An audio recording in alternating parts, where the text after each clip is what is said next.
There we go. Welcome. Month 4, we're going to be doing movement as medicine today. And I do think this will be a fun one or I should say, a really reflective one for everyone, whether you're here in person or you're rewatching it, because I think especially as women, our relationship to movement can be complicated. And even right now, I know myself, and I feel like a lot of people in the world are kind of wondering what their relationship to movement is kind of post pandemic, because it's been all shaken up due to pandemic, stress, injury, things going on. So I hope you guys get a lot out of this, and at least I think it will bring some good discussion and reflection within each of us. But before we dive into that, I'm going to invite us to just a little bit of grounding so that we are set to arrive. So I invite you to close your eyes. Well, if you'd like to light a candle or an incense, light something that smells good to you, I invite you to do so. Or if you want to take a sip of tea or water, just to kind of anchor yourself into your space. And then I invite you to close your eyes. Let your hands land either somewhere on your body or somewhere on your desk or chair. So letting the hands feel really grounded wherever they are, all 10 fingers connecting to a surface beneath you. And then just taking a nice deep breath in through the nose and an open mouth. Well, another inhale here. Exhaling, making it just a little bit longer than last time. One more inhale through the nose. Exhale, let it go even longer than the last.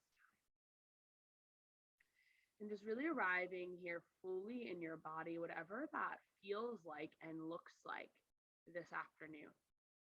Letting yourself feel into kind of the spaces that need a little bit extra love, a little bit extra maybe care, compassion today. Noticing if you feel like you need some movement today or if you need some rest. And then bringing your awareness to the parts of yourself, physical, mental, emotional, that feel really strong, or really open, or really flexible. Places you want to send gratitude to right now. You want to say thank you, body, thank you, mind, for showing up in these ways. Just almost making a little mental list, a little of sorts, or to thank you instead of to do, of things in your body and in your being that you just want to honor and show up in. That's a huge piece of movement too. How can we move so that we can honor our body, show up in our body better, support ourselves better?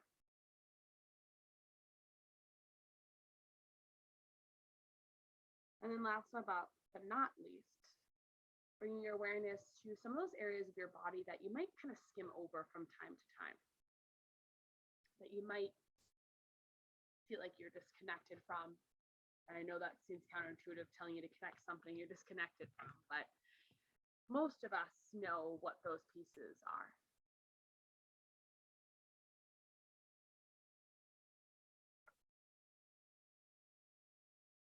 Take another deep breath in.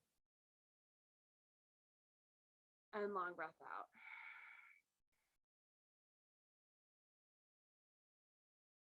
Just letting all the pieces of you land here.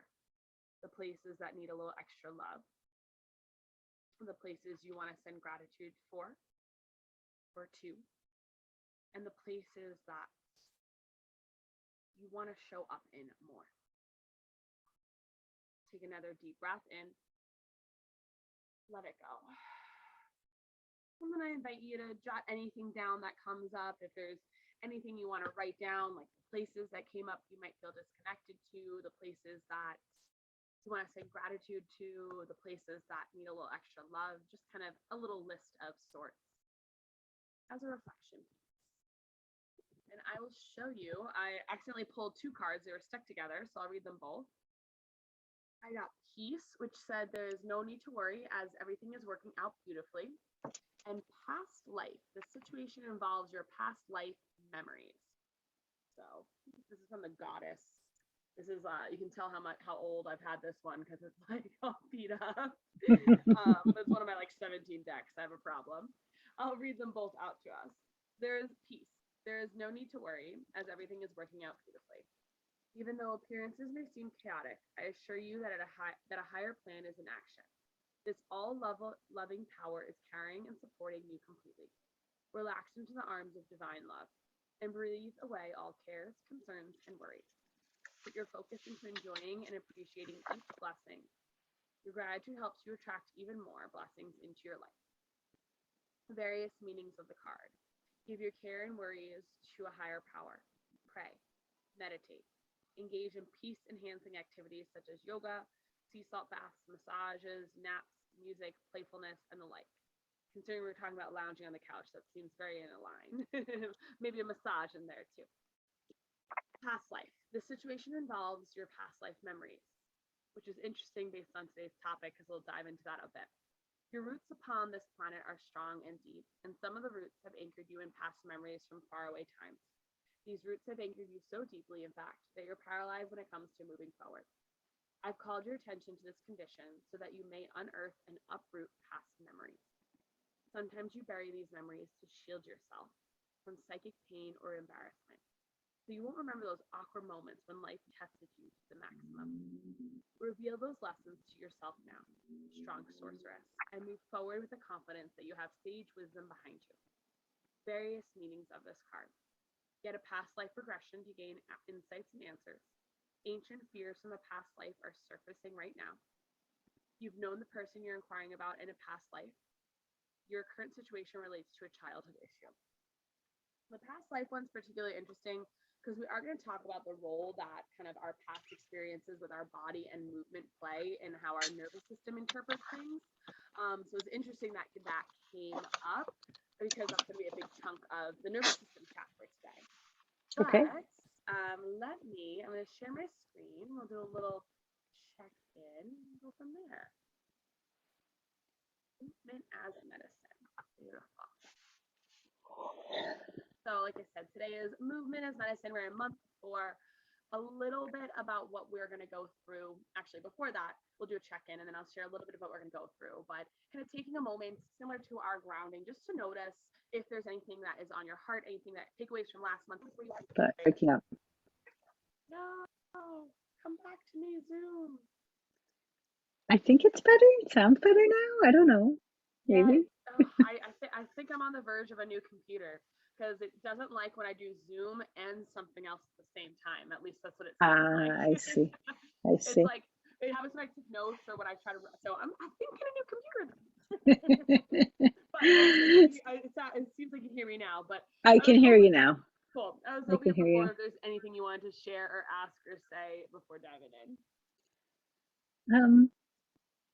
I haven't been if you walk like face and it's amazing how much So far, difference it makes. You can't hear me. no, I got you. You said I heard it's amazing how Okay. much difference it makes. Yes.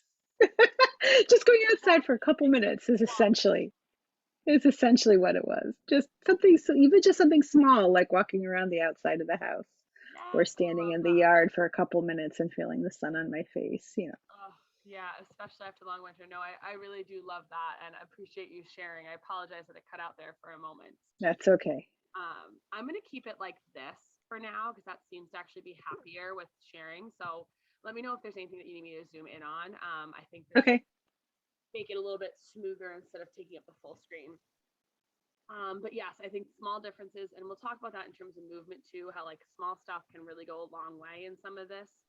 And it can be really powerful, especially from a nervous system perspective. So a little bit of what to expect. We're going to dive into kind of what does movement mean, talking a lot about our relationship with movement, the difference between anyone, and you can raise your hand from virtually at home, but if you feel like you've ever done movement as punishment versus just movement as nourishment. I think most people can understand that statement. And then we'll talk a little bit about all different types of movement and how it played a role, how it plays a role in the nervous system and how it can activate different parts of our nervous system, kind of why we're here.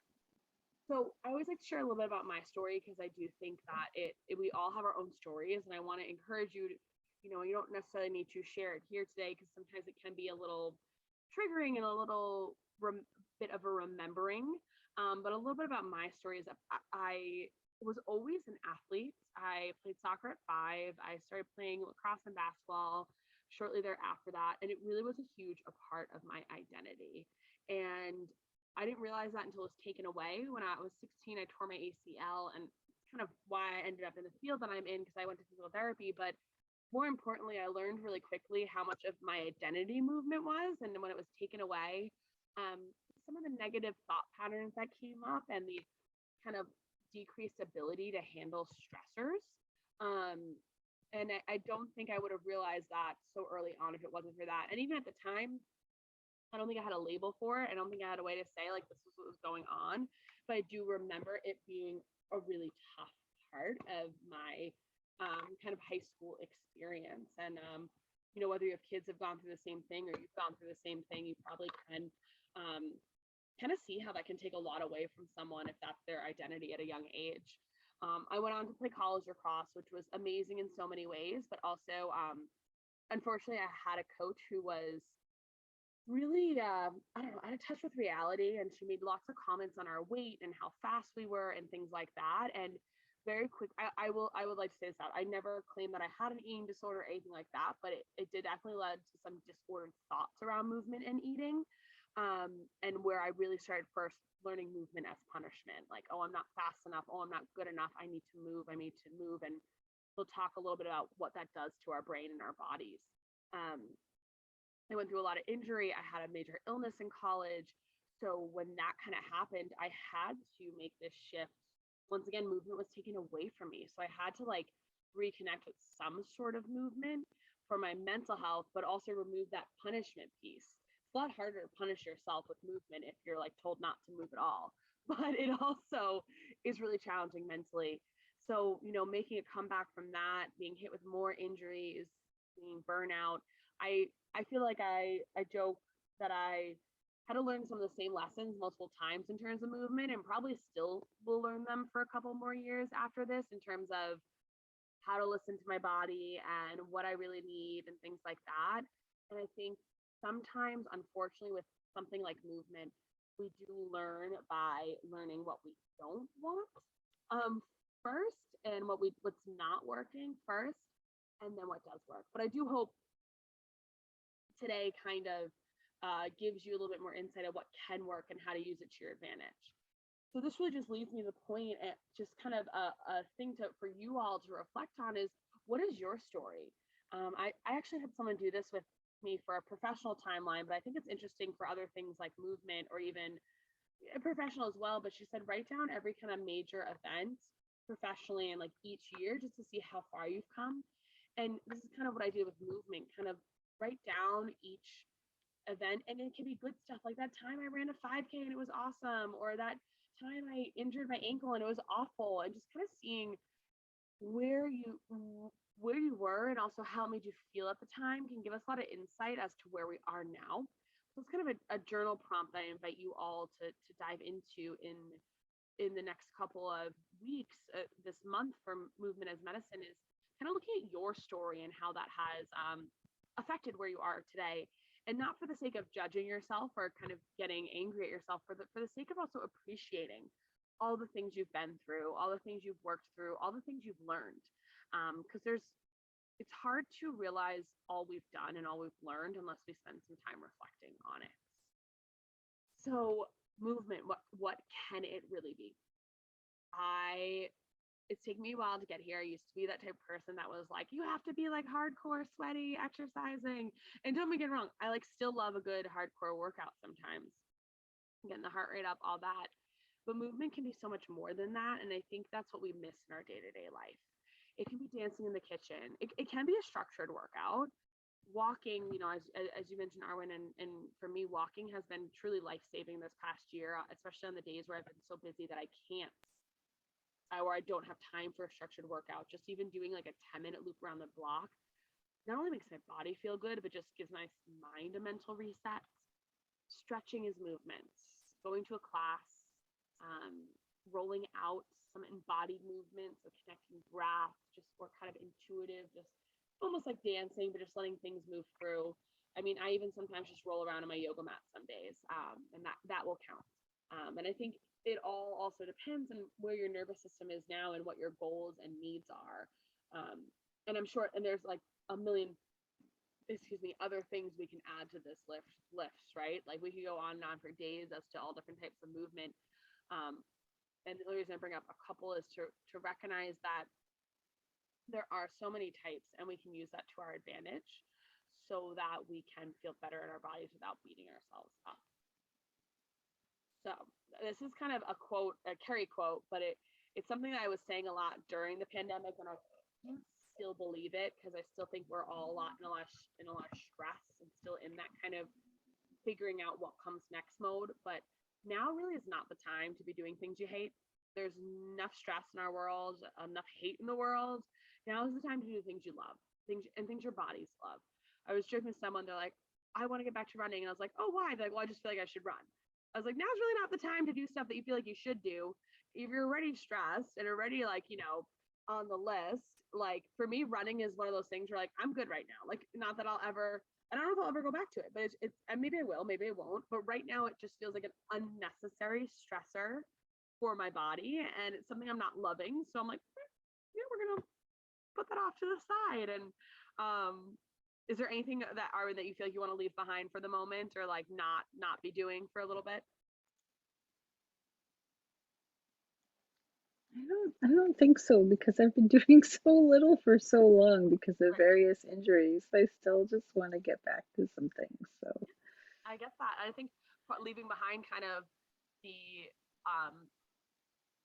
what should I say, not forcing yourself to do things that feel bad, but still looking for that outlet of what feels good in your body. And we've talked about this, but kind of finding ways to move that feels good and letting go of the things that don't right now. yeah, I think what I need to leave behind is expecting that I'll ever get my 40-year-old body back, right? Deal with where I am. Well, we're going to talk about decades of life. I think that's a good comment because I think, a lot of it goes back to like, yeah, I mean, even like, I know I'm turning 31 this year, and especially with this move, I'm bringing like clothes and pictures out of the recesses of my closet and looking back and being like, wow, I didn't realize that like 25-year-old Carrie thought, even 21-year-old Carrie thought that she was like, looked a certain way. And now I'm wishing I went back to that body. And I think we all experience that. And it's hard to leave that behind. So I appreciate that honesty and that yeah, that's declaration, for lack of a better word. I think we all could probably leave that behind. Wishing we were something else. So kind of along the same lines, if you had one word to describe your relationship to movement, and you can write this down, you can share it if you want to, what would it be? Right now, like right here. And then also, what would you like it to be in the future?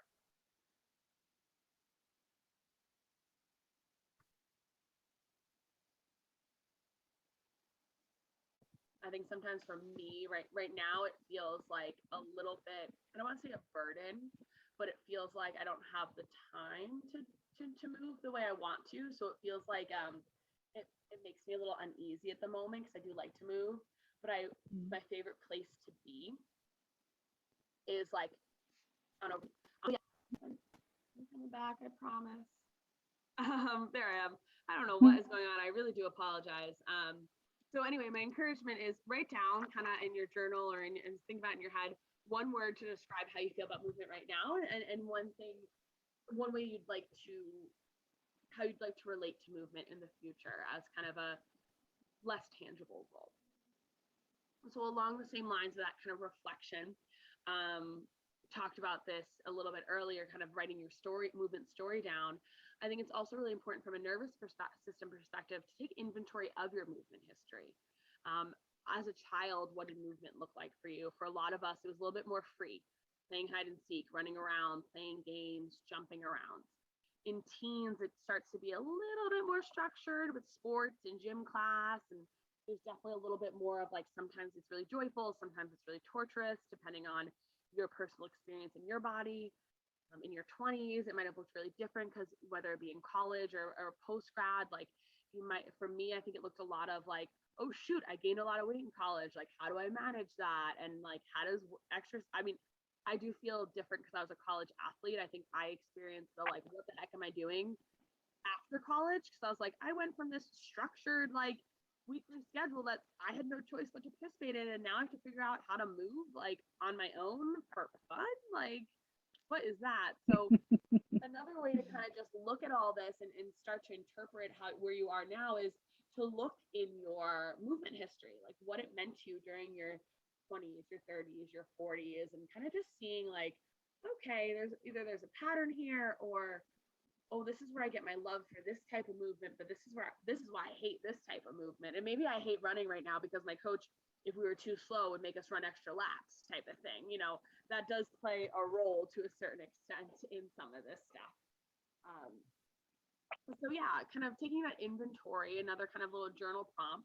This month is definitely a little bit more reflective because I think our relationship to movement and exercise really shadows how it affects our nervous systems to a certain extent. If I tell some people, my best friend, she like runs marathons. If I tell her like, oh, you should run every day for 3 miles, that would really that would be restful for her. That would be like exciting and restful for her. If you told me I had to run 3 miles every day, I'd go into a panic attack. So like that's going to affect our nervous system a little bit, um and affect the way we talk to ourselves too a little bit when it's like, okay, no, Carrie, and I'm using running just as an example because I feel like it's simple, but you can insert any exercise modality into it. But maybe right now what your body, what your nervous system doesn't need running. That's going to actually probably maybe put more stress or more, I don't want to say harm, but more pressure on your body right now than maybe something like yoga or even breath work or walking. And that can, depending on where our baseline is right now, can really help us get to the next level that we want to get to. So, and we will talk what types of exercise activates what part of your nervous system, which is always interesting. But kind of still going on the same line of our relationship to movement. It can nourish you, it can punish you, it can strengthen us, it can also weaken us. It can increase resiliency, it can fuel us, and it can defeat us. And we do have, as much as we don't always have the power to control our injury or illness history, we do have the power to choose kind of where we're going forward and what we're going to do next. And I hope, and I want to start to give you the tools to make the decisions that are going to feel right for you from this point forward in terms of movement. So movement is punishment, and we both raised our hand, but I'm sure everyone listening to the recording can also probably at least understand this, if not have experienced it at some point. It's this, and I still every now and then fall into, because I wear a smartwatch for to have the time when I'm teaching yoga and with clients. But I was listening to a really interesting conversation about like fitness professionals, like true thoughts on fitness watches, and or like the aura tracking, the Whoop, and they have really good data, and I love the data science piece of it, but they can also be really detrimental for our health sometimes, because it's easy to be like, oh, I only burned 134 calories. I only took 6,000 steps today. I'm not doing enough. And that can get us into that movement as punishment. And it can take she gave the example, this fitness professional teaches Pilates, and it's very strength based and it's very slow based. It's not a high calorie burn, but darn it if I wasn't super sore after taking her class the first time. And so it's not saying I'm not, when you look at the calories alone, it might be telling you I'm not doing enough, and that's not necessarily the case. So it's easy to kind of trick yourself into being like, oh, I didn't burn enough calories today, clearly I didn't do enough.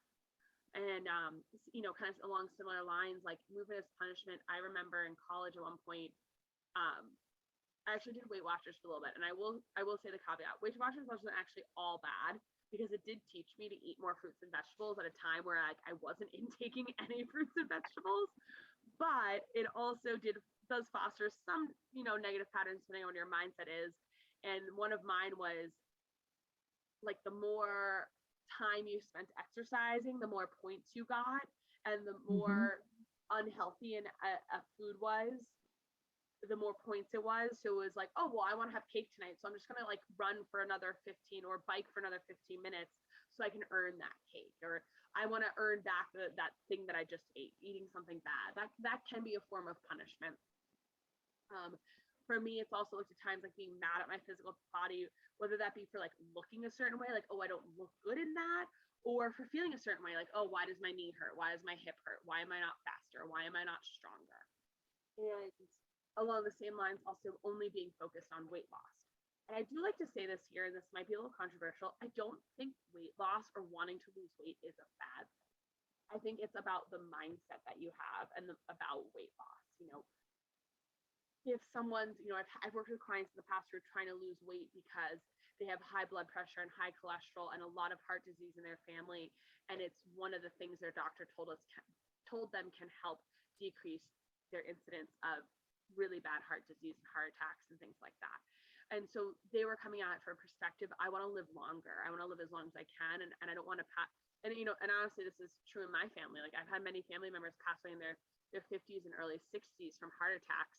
And most of them were, their doctor had told them to lose weight. So if it's coming, there's ways that it's coming from a place of, I want to create longevity in my life, and I want to lose weight in a way that feels good, versus I want to lose weight because I don't look good in this outfit, or because I hate my body or I hate myself. So not saying, if someone's goal is weight loss, I'm not throwing any shame on them, but I think we have to really examine why we're trying to lose weight. And myself included, I could probably re-examine that every day. And it's the same thing as doing things you feel like you should. I should run. Why? Oh, because it burns the most calories, or because that's what the fitness magazine told me to do.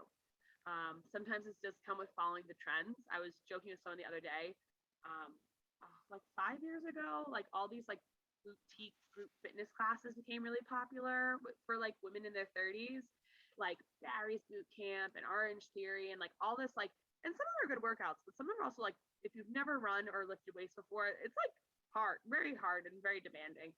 And I remember working as a physical therapist, and there's a huge uptick of women in their 30s and their kind of like childbearing years getting a ton of stress fractures in their like hips and their feet, because they're going all out on these exercises. And when like asking them like, oh, like, do you want to get back to that? Do you really love it? They're like, well, no, it's just the thing to do right now to like look good. So like I have to do it. Instead of like, no, I really love it.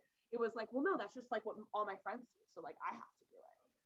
So I think that can be a sense of punishment too. Like recognizing that just because your friend loves, kickboxing doesn't mean you need to love kickboxing.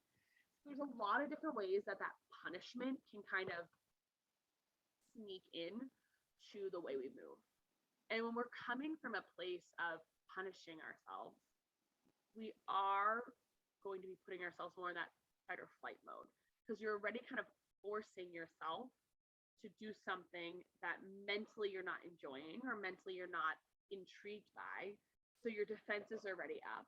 And then you're also a lot of times stimulating that fight or flight system, because a lot of times people use high intensity things as punishment. Not maybe some people punish themselves with meditation, yoga, but I feel like that's not as often as like with running and like high intensity intervals. So a lot of times anything that's high intensity or gets our heart rate up is stimulating our sympathetic nervous system. And once again, stimulating the sympathetic nervous system isn't a bad thing. But when we only do high intensity stuff, if that's going to keep us stuck in that sympathetic nervous system, or it's going to keep us coming back to that sympathetic nervous system. And then if we don't have the tools to pop back into parasympathetic, it can burn us out. And that can often be why weight loss plateaus when people are only doing high intensity stuff, or why anxiety increases, or why burnout happens, or we plateau in terms of even just building strength. It's this phrase is used a lot in like high level athletes, but it's the same for any of us. Overtraining is a real thing. Like we can overtrain, and at a certain point we won't see any more muscular or fitness gains because our body's so burnt out from rising to that challenge. Does that all make sense? Yes. Yes, it definitely does. So movement as nourishment is kind of like the flip side to that. So what would that look like? And I think that's going to look different for everyone, and that's where we want to start to kind of create a plan for each of you that feels good for you right now. And like the Carrie and the Arwen of right now are going to be different than the Carrie and Arwen of like 6 months from now or 6 months ago, and we're going to have to adjust and react and change. So for me, thinking of movement as nourishment, I do want to feel strong in my body. That's definitely something that feels really good. I want to feel good. I want to be mobile and flexible. I want to be healthy, and I want my movement practice to help me love my body more, not feel like I'm just punishing it. Um, and it also comes with honoring what you need. You know, we talked a little bit last month about different cycles of life, whether it's a menstrual cycle, or it's following a moon cycle, or just following the cycle of your busy season at work. You know, in traditional weightlifting, especially for athletes, the way you program is in cycles. You have like a 4 or 5 week exercise on, and then you have a deload week, and then you have a rest week. That's the best way for athletes to get stronger. You're not supposed to be necessarily, you know, and I should say this is different. The one caveat I say is some physical therapy, because if you're dealing with pain and you have a baseline, it does take 4 to 6 weeks to build muscle. So usually it's a little bit of a longer time frame for physical therapy. It's more like 6 weeks on, and then I always recommend people resting for a little bit. But there's always that rest period. And I encourage some of my clients, like, you know, if you're actively in physical therapy, yes, like, and say you go on vacation, right? Like, yes, like stretching will work. Anything that's pain management is great when you're on vacation. But if you want to do your exercise when you're on vacation, great. But if you don't, that's a really good rest week, and then get back to your physical therapy exercises kind of like in full speed. Or that's why I change up exercises for my clients from time to time for physical therapy. But it's understanding that rest is a huge part of movement practices. Active rest, mental rest, laying on the couch, reading a novel rest, sleeping in till 9 a.m., sleeping 10 hours last night rest. Like, that all plays a role in movement as nourishment. And we have to start to learn the cycles and seasons that are movement practice. In terms of the nervous system, this might also go hand in hand for your profession, your job, because, you know, I'm thinking about my sister. She's an accountant. So like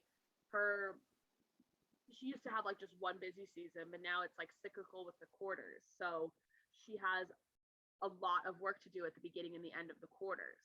So she has a lot less time to rest during that time, and she has a lot less time to move. So for someone like her, I'd say, hey, your busiest week, take that as your off week, or take that as like your walking only week or your stretching only week. And then the week after you get off that, hit it hard for 2 weeks. Then start to deload for 2 weeks. You know, and the number of weeks is really more individual.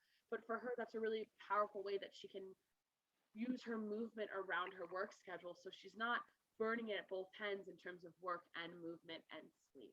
So it's taking a lot into consideration and taking an overall holistic approach to this. And this is something that I might be offering in a slightly different way in the future, is kind of creating longer term plans for people from this holistic piece, because I think it is hard to like isolate piece A, B, and C and make your own. So part of this too, of movement as nourishment, is it also does require a deep level of body awareness and kind of checking in with what you need and when you need it. And, you know, something I teach in my yoga classes a lot is learning to listen to the signs and signals of our body. It's super easy just kind of like in our day-to-day life to like blow past.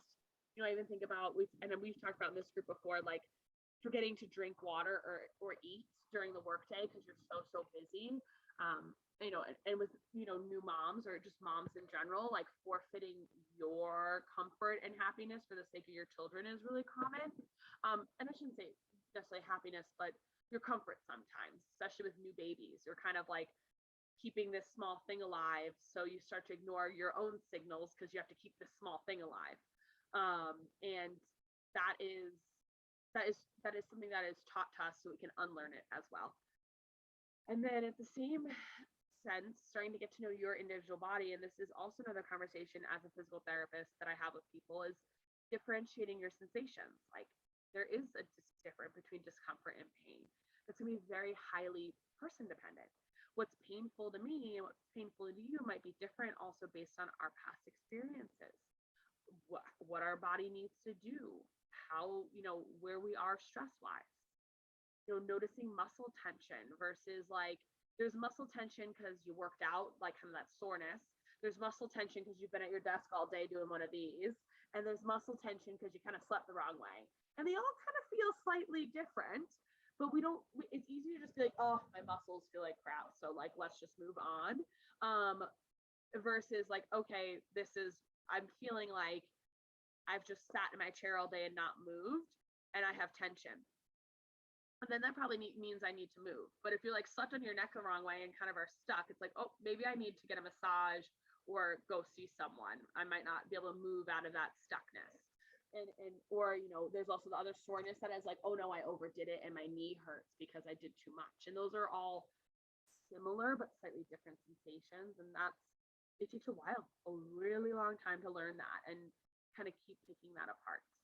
And unfortunately, only you can do that for yourself. I wish I could say there was like a magic kind of like fill in the dots. And I say this, with my clients, I say this in yoga classes, this all the time, like you live in your body 24/7. Yes, I do consider myself an expert in movement and yoga and all different types of things. But even if I tell you, you should do X, Y, Z and you try it and you're like, this is awful, I can't argue otherwise because you live in your body. I don't live in your body. And most times I only see people for 1, maybe 2 hours a week. That is nothing in the grand scheme of their full life. And I don't want to see them anymore because their whole life should not be physical therapy. But maybe that's a bad business model. But I don't want to people to be relying on me. And part of that is starting to create awareness of, Carrie did mention when I was feeling this way that I should probably stretch or breathe or move. And only I can give you the tools to do when you feel certain ways, but I can't tell you how you feel. And I think everyone in here does a really good job at that, just knowing you all individually, but it is a learning process and a recognition of responsibility to yourself and I think also a learning process in the sense of owning it. I talk a lot, especially with women, with going into some doctor's offices and being like, no, this is how I feel. And don't tell, like, I'm not wrong. This is my experience of what's going on. And this is what I need help with. And part of that is really trusting enough that what you're feeling is true. Because it most times is true what you're feeling. It just gets told to us so many times that, oh, no, there's no way you can be in that much pain. Or, oh, no, there's no way that, like, that could be causing that. And I think starting to recognize it and honor and be like, oh yeah, no, that hurts. That is not good. And being like, okay, that is something that I'm going to notice is the first step in being able to advocate for ourselves, for others too, and to create movement as nourishment. All makes sense there too? Awesome. All right. So before we're going to get into the nervous system, we'll go through this and then we'll take just like a short little stretching break. So movement and the nervous system. So similar to breath work, similar to self-massage techniques, similar to a lot of the different things that we've talked about, you can use movement to access different states of nervous system arousal. Our ventral vagal system, which is kind of that playful system, the one that is our social engagement system, you can activate when doing community-based things, or when like playing with dogs or playing with kids, something that requires social interaction. Team sports can be like this, or even just going to a workout class with a friend and, as much as maybe it's frowned upon, giggling in the back, like that's going to activate your ventral vagal system. Doing something as a group, connecting with others while you're doing something, feeling that group, that sense of community. That's all going to activate the ventral vagal nervous system, and that's a really good space for us to be in. To activate our sympathetic nervous system, that's really anything that gets your heart rate up.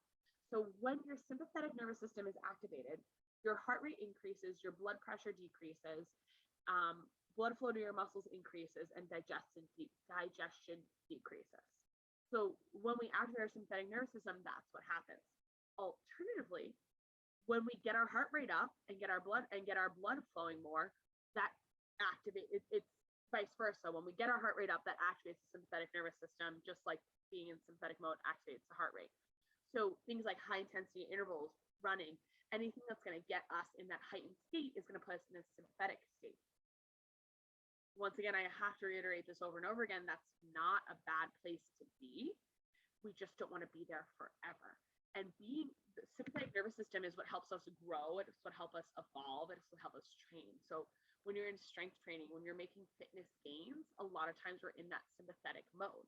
But to really truly make those gains, or I should say hold on to those gains, we then need to also be in the parasympathetic nervous system so that our body can heal and rest and rebuild and restore. So it's, a part, some of the ways they talk about in the fitness world is, making sure you're properly eating afterwards, getting enough sleep when you embark on a new fitness routine, drinking enough water. But you can also use things as like ending your, using a cool down in your workout is going to move you from sympathetic to parasympathetic. So then when you go to eat after your workout, you're in that parasympathetic and you've already activated your digestion and you're not in sympathetic mode, which decreases your digestive system. Alternatively, the parasympathetic is a relaxation response. So things like restorative yoga, somatics. I think even walking sometimes can really bring us into that relaxation mode. Gentle stretching, rolling out, all of that can bring us into that parasympathetic mode. So you can really use movement to get into a state that you don't want to be in. I don't know why I just thought of this, but one of my friends, before she was going to put on like a theater performance, she did theater and dance performance. She would do like jumping jacks and push-ups and like sit-ups to get her heart rate up, to like prepare her to be excited and like ready to go on stage. At the end of a long, I personally don't like working out late at night because I feel like I'm too activated in that sympathetic and it takes me too long to come down. So I'd rather do like yoga or stretching at night and more higher intensity stuff in the morning. That's just me personally. I have a hard time kind of like turning it off. And so it's really this idea that your state can change your body or your body can change your state, and we can use that to our advantage. So accessing that parasympathetic nervous system can be really helpful when you're feeling really wound up. Say you're feeling like, oh my goodness, I have so much, this is bothering me, I spelled overwhelmed wrong. That like, say you have so much going on and you're like, I know I want to move and want to do things, it might be great to do something that will increase that parasympathetic state so that you're not feeling overstimulated and overwhelmed anymore. Once again, gentle movement, somatics, things on the floor. When you're on the floor, and I actually think I've had this conversation with a couple of you here, when you're on the floor, especially on your back, the more points of contact you have with the earth, or the ground beneath you, the safer your body is going to feel, the safer your nervous system is going to feel. So if you're ever feeling really overwhelmed, really stressed, or even in a lot of pain, if you can get yourself onto the floor laying down, your body's going to be able to do more exercises there than if you were trying to do them in standing. Anything that's going to decrease your heart rate and your breath rate, you can use a lot of the techniques we've learned here so far are movement and breath to stimulate the vagus nerve. Anything that's going to stimulate the vagus nerve is going to access that parasympathetic state. So anytime you're rotating and massaging the spine, that vagus nerve, all those kind of self-massage techniques that we've used over time, activating the vagus nerve, kind of getting into the facial muscles and giving them a little bit of massage love, activating the vagus nerve, and you'll be in that more parasympathetic state. Alternatively, again, sympathetic state. This can be really useful when you're feeling lethargic, unmotivated, and more of that, like, not lethargic and unmotivated because you're tired, because you're feeling shut down and you're dissociating and you're like kind of curling inward. This can be really useful to get out of what's called the dorsal vagal state, which we've talked about. So when you're kind of in that frozen state, sometimes you need to be activated to kind of pick yourself back up into a more ventral vagal state. So we can use the sympathetic nervous system to bring us back to that social engagement system. So movement that's going to increase your heart rate and breath. Pump up music, high intensity, lots of energy. Honestly, sometimes music plays a good role. And this can also be a group setting too. When other people are around you and you can feed off of their energy, can be really helpful. So any questions on kind of the parasympathetic state, that sort of thing? No. Cool.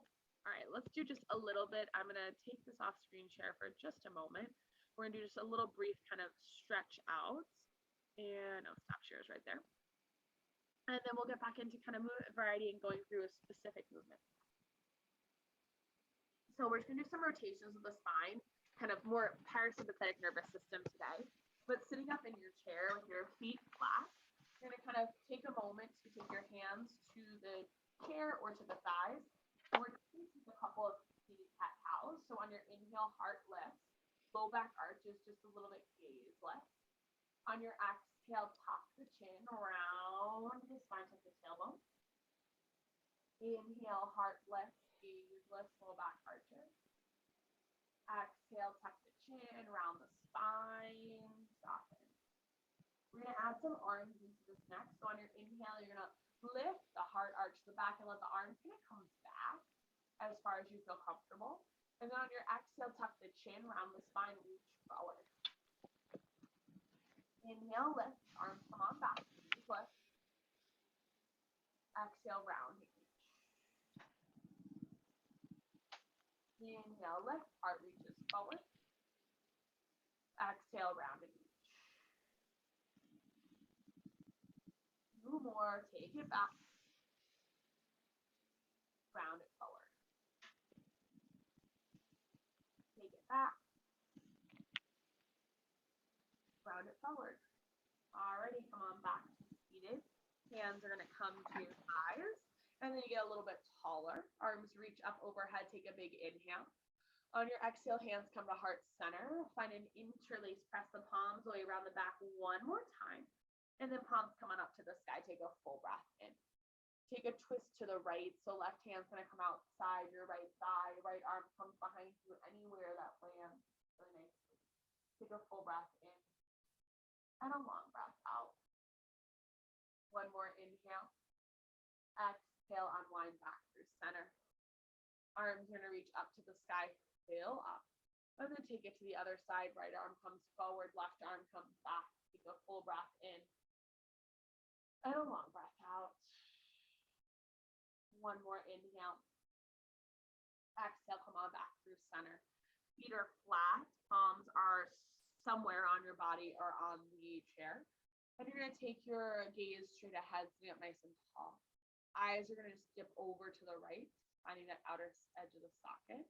And then that is my left, actually. I apologize. But either side, eyes go to one side. And then you're going to take your head, the ear to the same shoulder. So I'm doing left eye, eyes to the left side, left ear to left shoulder. And you just reach away with the right arm. Full breath in.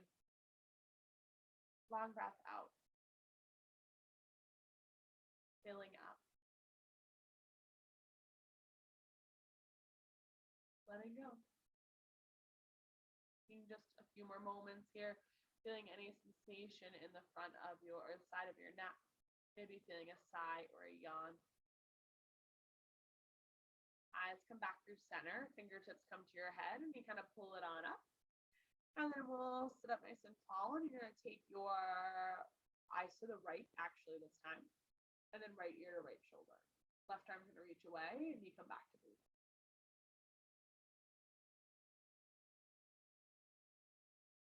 Back to noticing. Letting anything wash over you.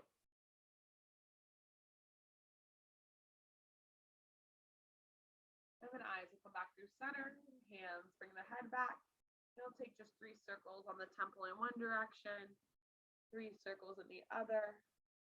Then you're just going to trace kind of your eye socket. So tracing the under eye socket 3 times.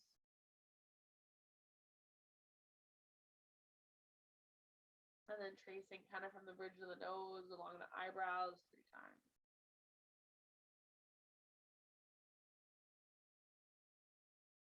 And letting everything land, and we'll take one more breath in and out. So good. Alrighty. We're going to dive back in so we have a little time to get through everything. The next kind of piece, hope that was a good kind of movement break, but the next kind of piece is talking a little bit about movement variety. And this is something that I'm very, very passionate about. I really do believe that variety is the key. It keeps your muscles, joints, tendons, and ligaments happy. I think we need to move our body in all directions and in all ranges of motion. I do joke that like I kind of hate this phase, but I also kind of love it. Like if you don't use it, you're gonna lose it. If you never, I think about simply watching, my parents, my boyfriend's parents age. Like if you don't bend over to put on your shoes, you're not gonna be able to bend over to put on your shoes. Yeah, I think I've told one of you guys in here. I told my mom and dad once that like being able to get up off the floor without your hands is a sign of like your mortality rate, and there really is research on it.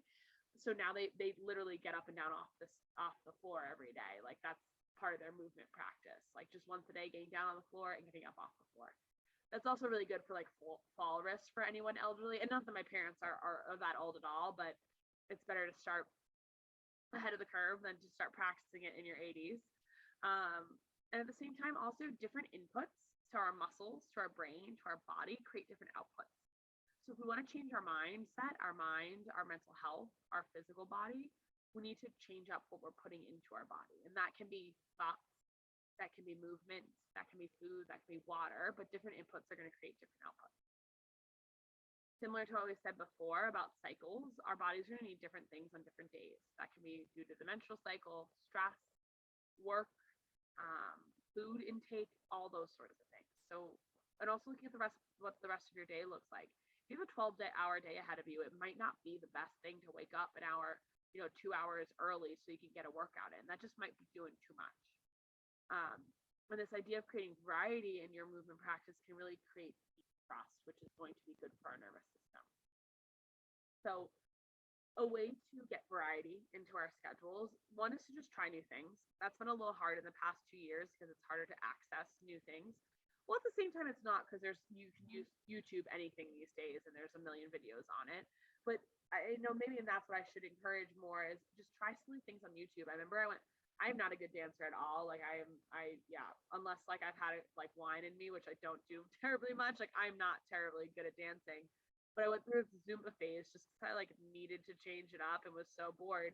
And you can find, and I refused to do it in public. I only did it in my basement, but you can try new things.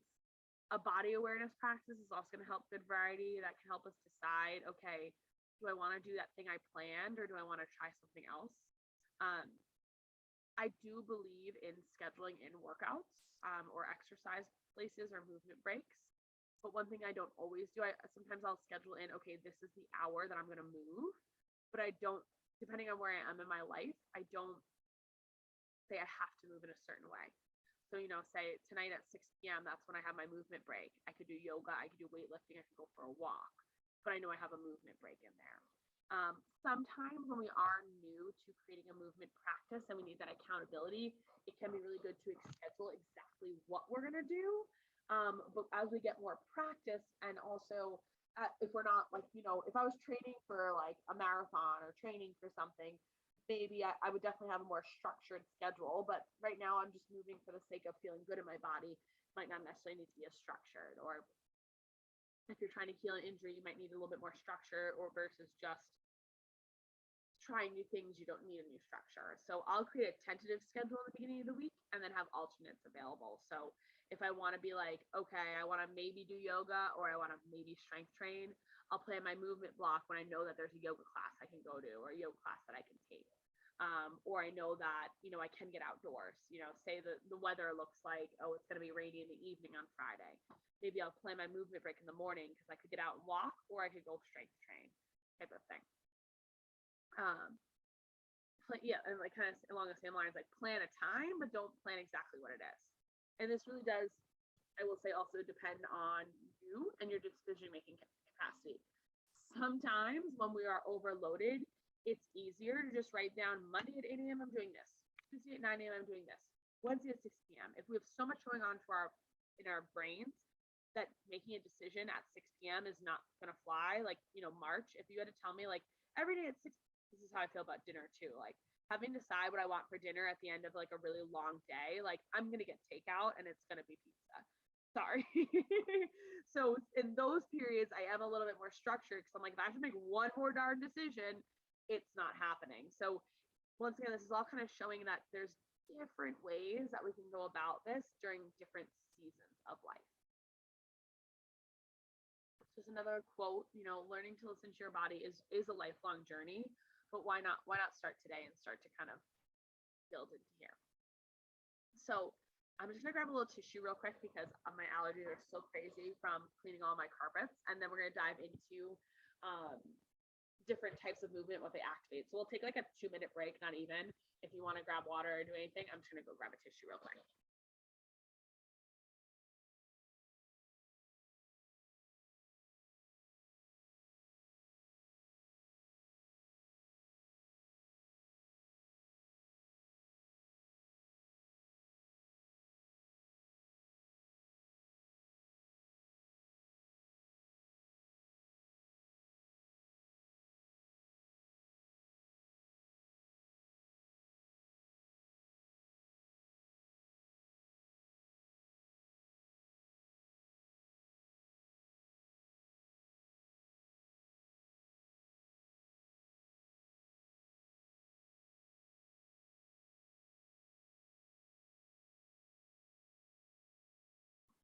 Beautiful. Alrighty, apologies about that. I steam cleaned all the carpets in my new home all weekend, and I feel like I stirred up all the dust mites. They're all on your nose now. Yeah, Yes. seriously. Oh my gosh, I still feel like I could probably steam clean it like 7 more times. That's how dirty it was. But beautiful. So we are going to talk a little bit about different types of exercise, what the benefits are, and how they can stimulate different parts of our body to give you more information about what kind of program you want to create for yourself, and what kind of things you need and you're craving right now. So weightlifting, and the picture in the background is a girl like squatting a decent amount of weight. Weightlifting doesn't always need to look like that. It can be using your body weight, things like that. Builds muscle power, strength, endurance, boosts metabolism, decreases fall risk, fat, improves heart health, improves mobility, flexibility, and boosts self-esteem. I personally believe in some way, shape, or form, people should weightlift or strength train. That's going to look different for every single person. And things like Pilates and yoga can be a form of strength training and weightlifting. But as you can kind of see here, there's body weight weightlifting, there's kettlebells, there's free weights, there's barbells, suspension systems, band work. You can make it your own. One thing that I love, and in this group is all, we're all women here, is that weightlifting and strength training can really help prevent osteoporosis and the effects of osteoporosis on especially for women compared to men. So I think there should be and I hesitate to use the word should. I think women can benefit from a form of strength training or weightlifting for long-term longevity and health. And I think I emphasize it a lot because oftentimes women are not encouraged to do so because they want to get too bulky. I had to throw out some shirts in the move because they wouldn't button over my shoulders. And I forget if I shared this, who I shared this with. There's a meme going around the internet at one point of a little girl who was trying on snow pants and they didn't fit over her butt. And she turned to her mom and said, "Mom, my button thighs are just too powerful for these snow pants. I need new ones." And I was like, I'm going to take that energy into every clothes I try on during this move and they don't fit. Because boy, have I held on to a lot of clothes from the past 10 years. I'm just going to, they're too powerful for them. That's awesome. That's I was awesome. like 4. I was like, why did I not have that energy? Like, was I that confident at 4 and what happened? So yoga. And weightlifting, I should say. Weightlifting will stimulate the sympathetic nervous system. You're getting your heart rate up, you're moving blood flow to your body, you're getting yourself ready to fight. Think about it. In the past, you got stronger to protect yourself. We don't necessarily, right now we're protecting ourselves from diseases and disease risk and injury risk, but it's still, you're getting stronger to protect yourself, so you're getting into that fight or flight mode. Yoga. 1.5 million different styles of yoga. That's probably a gross over exaggeration, but there's a ton of different yoga. Hatha yoga, I'll be honest, is one of my least favorite ones, with up there with Bikram. Hatha is like, It's good for people who really need instruction on like what to do when. It's like put your left elbow 2 inches to the left of your left knee, and your right pinky is going to extend 45 degrees, and then you're going to tap your left thumb. It's very specific, and like, and then your tongue is going to tap your left tooth on it's very specific and very alignment Gotcha. based. But for some people, when they're in that sympathetic overwhelm, overstimulated, it can help them do something with their energy and stop obsessing of things in their mind and focus on things in their body. For me, I just tend to overthink when I'm in hatha, so it's just not for me. Yin yoga is gonna, and I should actually say, with all what I'm sharing, there's so many different types of yoga. They will stimulate different parts of our nervous system depending on the style. Yin and restorative. Yin is more of stretching into the collagen and the tendons, and it can actually be really uncomfortable practice, really deep practice. A lot of times, and yin is different depending on who teaches it, because a lot of times there's like a yin and restorative combo. I find yin to actually be really challenging for beginners and really sometimes triggering because it's like really intense. But restorative is really great for beginners because they use a lot of props, they support a lot, they still a lot of breath work down. For most people, yin and restorative will stimulate the parasympathetic nervous system. And like I said, I think restorative is a good place to start. I don't think yin's bad. I think it's just a little bit more intense than most people expect it to be. Um, Vinyasa yoga is very much just like a flow yoga. There's a lot of sun A's and sun B's. Depending on how fast it is, most of the time it will stimulate the sympathetic nervous system, get your heart rate up, get things moving, kind of get improved mobility and flexibility. Power yoga, same thing. That's power yoga and vinyasa yoga, very similar style in terms of what the poses will look like, but power yoga cranks it up usually in terms of adding a little bit more strength building techniques into it, picking up the pace a little bit. You're doing more at a higher intensity, often, not always, but often in a hotter room. All those things are going to get you even more into the sympathetic nervous system. Yoga sculpt is like I think Core Power originally came up with it, but yoga sculpt is like a cross training of yoga and weightlifting in one class. You can use body weight, you can use ankle weights, you can use small weights, but it's using weights. It's sympathetic nervous system. It's like, holding a crescent lunge and then doing 10 lunges. Like it incorporates a lot of weight lifting techniques into it. Kundalini yoga is a little bit more of like a spiritual, it uses a lot of breath work and a lot of mantras and chanting.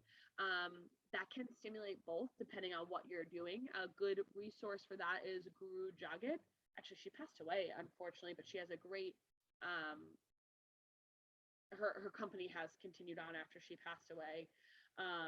But it's a lot of breath work. It's a little bit more has a little bit more spiritual, I don't know, not that lots of yoga is spiritual, other parts of yoga are spiritual, but it definitely has a little bit more of like a spiritual following than just a movement.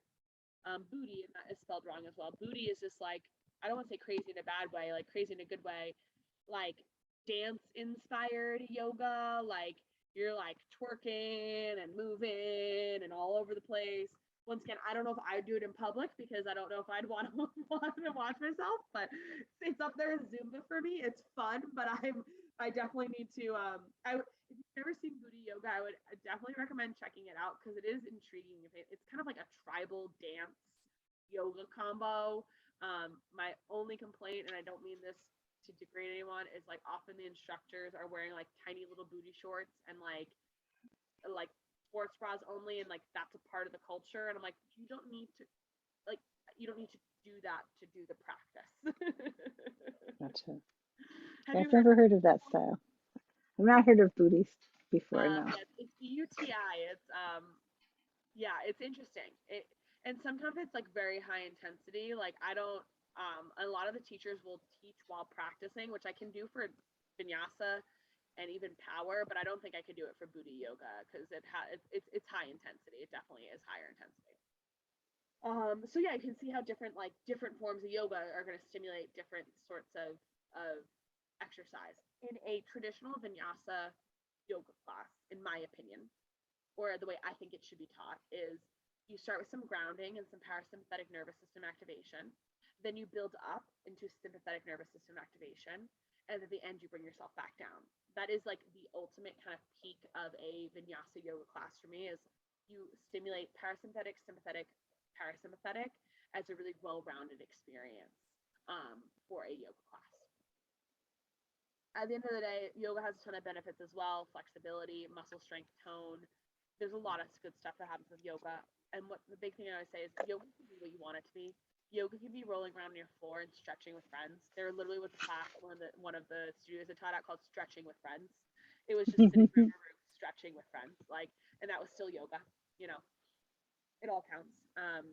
Hiking, hiking is so great. We talked about Mother Nature a lot last month, but it's a great way to exercise outdoors. It really challenges multiple areas of your body. It's really good for your mental health. I love hiking as well for people as they age, as kind of counterintuitive it might sound. It helps boost bone density because it's walking and it's weight bearing, but it also really sneakily strengthens your core and keeps your balance really high level. Because if you think about it, there's roots, there's rocks, and even if you're using hiking poles or you're stepping on rocks, or holding on to things, like, there's a lot of hiking that is requiring our accessory muscles to work. So it's really kind of stimulating things that we don't normally get to do in our day-to-day life. Tons and tons of benefits of hiking. And hiking, in my opinion, does it does stimulate both in a way, the parasympathetic and the sympathetic, from a Mother Nature soft fascination point of view, which we talked about last month. It is stimulating that parasympathetic nervous system. But depending on the hike you do, if you're doing a really steep incline, that's going to stimulate your sympathetic nervous system. So once again, you can kind of choose your hike based on where you are. Sometimes I'm just hiking to get outside and reset my mind and to kind of to relax. And sometimes I'm getting outside to exercise. And I have certain hikes that I'm like, yeah, today I'm doing this one because I'm going to get my heart rate up, and tomorrow I'm not gonna want to do that. So, and similar can be said for walking, which is next, but you can take different trails to kind of meet different pieces. Anything that has a hill, I'm going to say, is probably going to stimulate the sympathetic nervous system unless you're really good at hill sprints. Walking, kind of same thing as hiking. There's so many benefits for walking. I actually did a whole hour lecture on walking once and how great it is. So it's my new favorite thing, as silly as that sounds. The pandemic has made me fall in love with just simply walking, and I feel like that is the most ridiculous thing, but it's it's really been life-saving in the past 2 years. But increased cardiovascular and pulmonary fitness, really good for reduced risk of heart disease and stroke. It manages a lot of more of those chronic lifestyle related illnesses and injuries. Stronger bones, better balance, really great for muscle strength and endurance. And I do truly believe that for our metabolism, our mental health, and our physical health, that everyone should do at least a 15-minute walk every day. I think if more people got out for 15 minutes a day, more of us would feel better in our bodies. And maybe that can be a part of our maybe one day our companies will pay for us to go for a walk every morning before we get in or on our lunch break. Not as a requirement, but as a recommendation.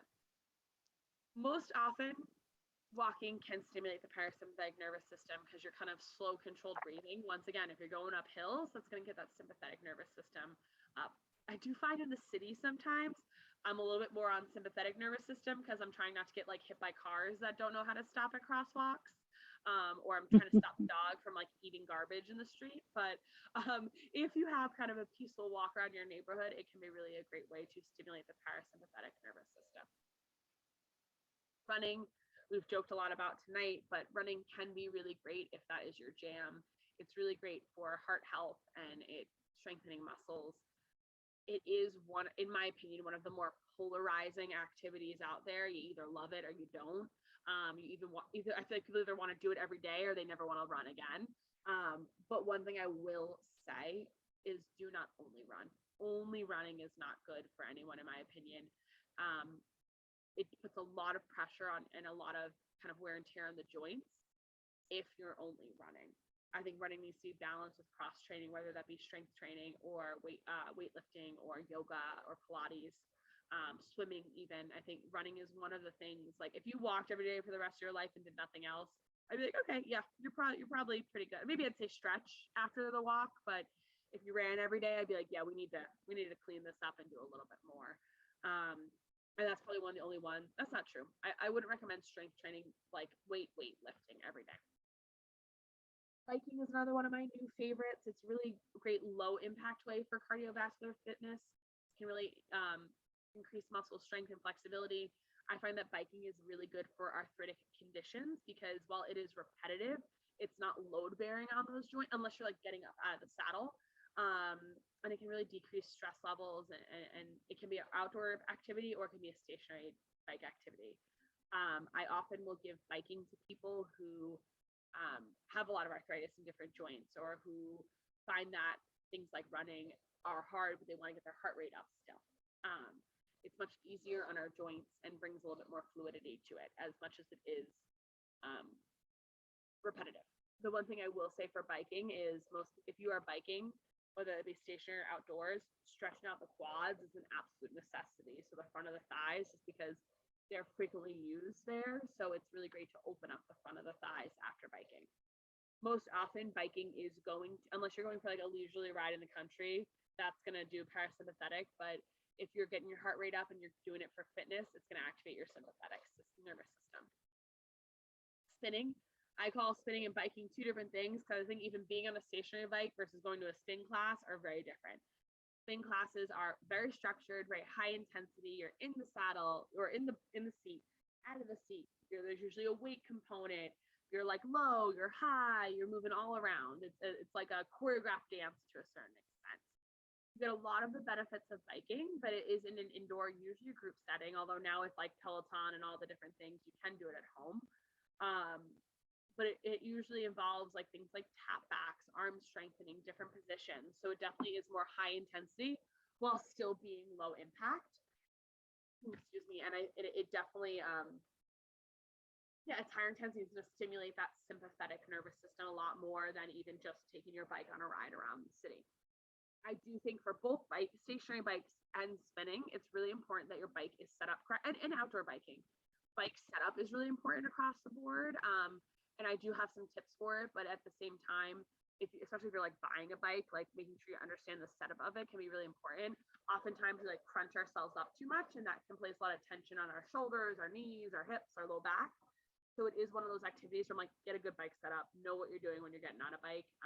My go-to is if you stand next to your bike, you want the like seat to come up to like this front edge of your hip.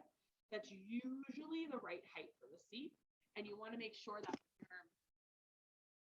this a little bit. If you're like say you're biking, right? You don't want to lock out at the bottom. You want to have a slight bend when you're coming around, a soft knee. So if you're biking, you're pedaling and you have to straighten all the way out and hyperextend, then that's going to put a lot of pressure and feel uncomfortable on the knees and even the low back. Swimming is next. Swimming is a great exercise because it also is low impact, but it's really hard to do if you don't have access to a pool or like live near water. And being not everyone's in New England, but being in areas where there are seasons, it's very hard to do year round unless you're into the cold water plunge like Kim. But that's not really swimming. It's kind of just breathing. But it really is a total body workout. It's great for cardiovascular fitness. It's a lifelong fitness, and it's really great for people with injuries and disabilities. And it's been shown to help improve sleep. And it can be competitive, it can be casual, like swimming around a lake with friends, that's stimulating your parasympathetic nervous system, or even doing gentle laps. So, doing laps to get your heart rate up, that's going to stimulate your sympathetic nervous system. So kind of once again, we have a couple more, but you can start to notice how you can also tailor each of these movements. Some of them, yes, are purely sympathetic, purely parasympathetic. You can also tailor your workout to add in the elements that you want here. Like if you want to go biking, but you don't want to be like super high heart rate, you can go for I don't want to even say leisurely, you can go for a gentle, enjoyable bike ride and get so many fitness benefits without getting your heart rate up. And I will touch a little bit on burnout recovery at the end and how you can use that. But really quickly, just Pilates. Pilates is something I'm really getting interested in myself, if I'm being completely honest, as a good complement to yoga. There's an amazing instructor in Boston, and I'll be honest, I'll say I'm pretty jealous of her because she has an amazing platform and she's really great. And I'm moving from jealous to wanting to be her friend. So she does a lot of Pilates and functional fitness. It's really low impact. low intensity, but really strength building activities that really helps to balance our body. It is really more parasympathetic than sympathetic. Yes, you can add a little bit higher intensity to it, but it's a really great activity for burnout recovery or for when you're feeling really stressed out, because it gets you that same kind of like deep connection to your body. You're still working hard, but you're not skyrocketing your heart rate, and you're not skyrocketing your cortisol levels. Dance can also be a little bit of both. You know, dancing can really improve balance and strength and endurance, and it's weight bearing again, so it's great for stronger bones. This can be dance class, dance in your kitchen, Zumba. You know, Zumba is going to be more sympathetic. Dancing in your kitchen is probably going to be more parasympathetic. Going to a dance class, more sympathetic. Dance is a fun one to kind of do a little bit of everything. Somatics, I will send you all some examples, and there are some in the module this month that I am going to I'll send you one of my favorite James Knight somatics. Somatics is this really like mindful mind-body connection, and it's really about body awareness and building that body awareness and all of that good stuff. And it's really parasympathetic. It's a really great way to relieve pain, to move your body but not tax your body, and it really gives you a deep level of that nervous system regulation. Hana Somatics is one brand of it. There's also body mind centering. This guy James Knight also does it. Oh my God, I'm blanking on her name. I have her book. There's another woman who's super into it, Trina Altman. There's a lot of like big names that are making it a little bit more popular, because it is yoga, but it's not at the same time. So people are like, it's not really yoga, so I don't know if I want to do it. And then restorative movement, anything that slows down the body and mind, yoga, somatics, walking, rolling out, self-massage, anything that has a slow, intentional connection to your mind and body. It really focuses on the recovery of muscles, joints, and bones. And it usually has a lot of kind of body awareness. That's all going to be parasympathetic nervous system related. So really good stuff if you're feeling a little burnt out or you're in that fight or flight mode. So I just want to see, make sure. Okay. So movement practices and seasons. So we already kind of talked about this. Sometimes you need to move a lot, sometimes you don't. It's really just beginning to listen to the seasons of your body and your life. Movement and stress. That's the big piece I want to kind of end on here, is movement can help manage stress. Movement can also increase stress. Anytime you are activating your sympathetic nervous system, you are increasing your stress. But once again, that's not always a bad thing. It's just recognizing when you need to do so. We want to increase our stress to build muscle, to get stronger, to build endurance. So it's going to activate that parasympathetic, that load on the nervous system. But when we are burnt out, doing a high intensity workout is probably going to make you feel a lot worse. And a bit of this does come down to the art of listening and of trial and error, because, you know, for me, movement definitely does help me manage my stress. It's a great way for me to unplug from the computer, for to not think about work, even though movement is primarily all of the work that I do, but it still is a way for me to be in my body.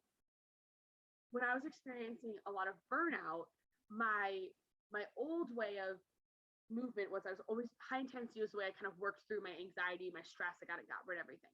When I was really burnt out, the more high intensity workouts I did, the worse I felt. And as much as my brain wanted to like move through things, my cortisol levels were already through the roof. My sympathetic nervous system was already activated 24/7. So I was just piling on to a already overwhelmed system. So that's something to recognize when you're like, I am just at my wit's end. Going for a run or doing high intensity or getting your heart rate up will probably make you feel worse. And what you really need is restorative movement. Restorative doesn't mean easy. Restorative doesn't mean cheating. It means slowing down enough to connect to your body. And that's where like something like Pilates can be really great, because you're slowing down, but you're still building strength. So you have this kind of feeling of strength, but you're not getting your heart rate up. Same with somatics or different types of yoga. you're still doing something, but you're not like go, go, go, go, go and burning yourself out. Alternatively, if you're in that kind of dorsal vagal shutdown, you're dissociating, you haven't moved from, you haven't moved in a really long time. And since you haven't moved, you don't want to move. You might really need to activate that sympathetic nervous system to kind of pick you up out of that. You might need to get the heart rate up and kind of get the music pumping so that you feel like you can be in that ventral vagal state again. So when it comes to movement, it also comes to recognizing where you are right now and where your nervous system is.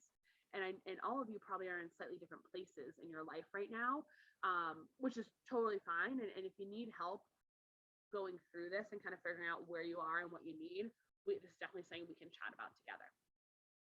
One or two last things I want to touch on is if you are in that sympathetic nervous system overload, if you're wondering if you should do high intensity stuff or not, here are some signs that you're doing entirely too much. And I will put the slides up as well up in Member Vault. Being unable to perform at the same level as you did the last time you did it. So say you went for I'm just using running because we've been talking about this time, a 15-minute run. And then at the end of the week, you try to go for a 15-minute run and it feels like it's totally kicking your butt. That's probably a sign that you've overdone it that week. So not being able to like keep performing at the same level.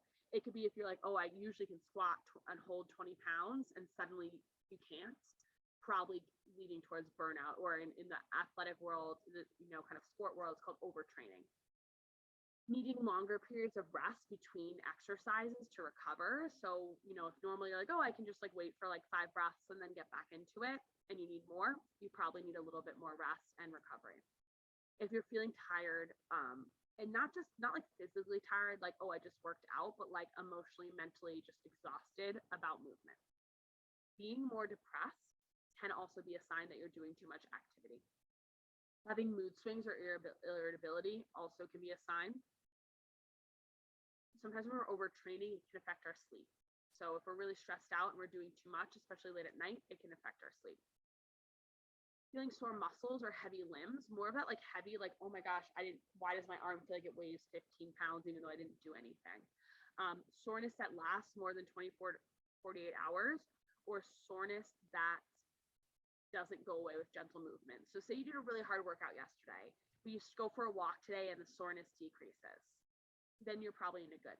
But if you go for, if you do a hard workout tomorrow and then you come to today and you get on the bike for 10 minutes and you're like, wow, my muscles feel worse, that's a good sign that you need to rest a little bit more or stretch or do something more gentle.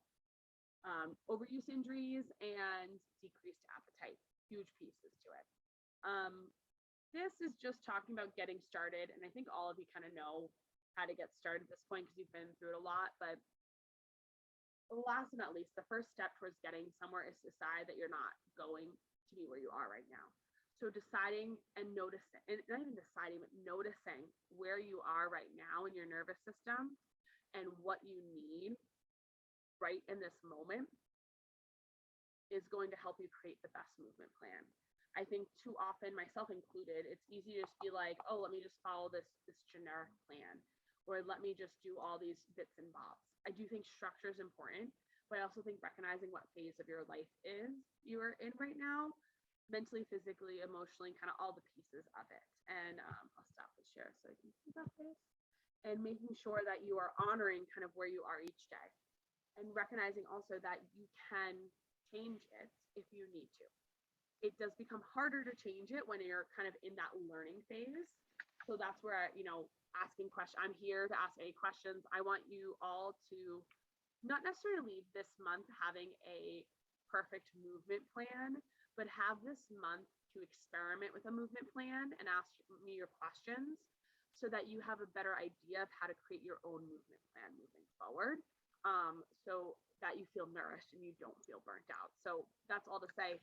I'll open up the floor to questions in a moment, but also email me in our next session. We're going to talk a little bit about more specifics of how to create your movement plan each, and kind of go from there. But any questions before we head out? I don't think so. Cool. Thank you for being here this evening. What I do want to say is for next week, and I'll send this in the email, I want everyone to think about an exercise or something that they want to try, or style of movement they want to learn more about. And and I know a lot of you have, and you go, this doesn't have to be shared, and some goals you have for movement. And we'll talk a little bit about next time creating that plan and kind of a framework to use to create a better, to self-create a plan.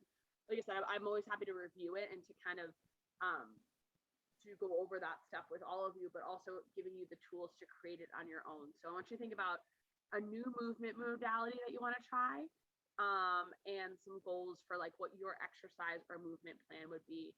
And those goals can be physical, they can be mental, they can just be like creating routines and rituals. But I will remind you all of that in the email that I send out. Perfect. Alrighty, well, I'm going to turn off recording. Thank you all for watching in the future.